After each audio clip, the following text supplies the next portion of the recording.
नमस्कार, मी अर्चना गावकडच्या रेसिपी या चॅनलवर तुमचं स्वागत। आज मी तुम्हाला छान अशी सुकी भाजी दाखवणार आहे। एकदम कमी साहित्य पण खायला एकदम टेस्टी। तर सुरुवात करूया। पूर्ण व्हिडिओ पहा। तर इथे मी बटाटे असे बारीक अशा फोडी करून घेतलेले आहे। जेवढ्या फोडी बारीक करता येईल तेवढं करायचे आणि पाण्यात ठेवायचे। वांगे घेतलेले आहेत, ते आत्ताच फोडी नाही करायच्या, याच्या नंतर फोडी करायच्या बारीक बारीक आणि पाण्यात ठेवायच्या। कढईमध्ये तेल टाकायचं।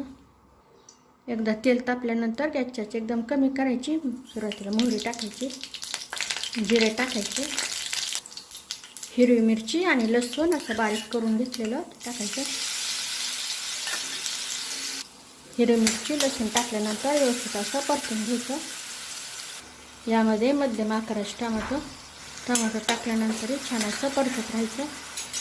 हळद टाकायची, गॅसची कमीच ठेवायची आणि व्यवस्थित असं परतून घ्यायचं। टमाटो एकदम मऊ पडला पाहिजे इतकं परतून घ्यायचं। यामध्ये आता हे बटाट्याची फोडी टाकायच्या, व्यवस्थित असं परतून घ्यायचं। परतून घेतल्यावर थोडंसं पाणी टाकायचं, जास्त नाही टाकायचं, थोडं टाकायचं। पाणी टाकल्यानंतर झाकण ठेवून बटाटा शिजवून घ्यायचं। आता इथं बटाटा कुठपर्यंत शिजवायचं, अशी फोड झाली पाहिजे त्याचं, एवढं शिजवायचं। यामध्ये आता वांग्याची फोडी घालायच्या। आता इथं मी वांगे जास्त घेतलेली वांग्याची फोडी, तुम्ही दोन्हीचं प्रमाण सारखं घेऊ शकता। व्यवस्थित असं परतून घ्यायचं।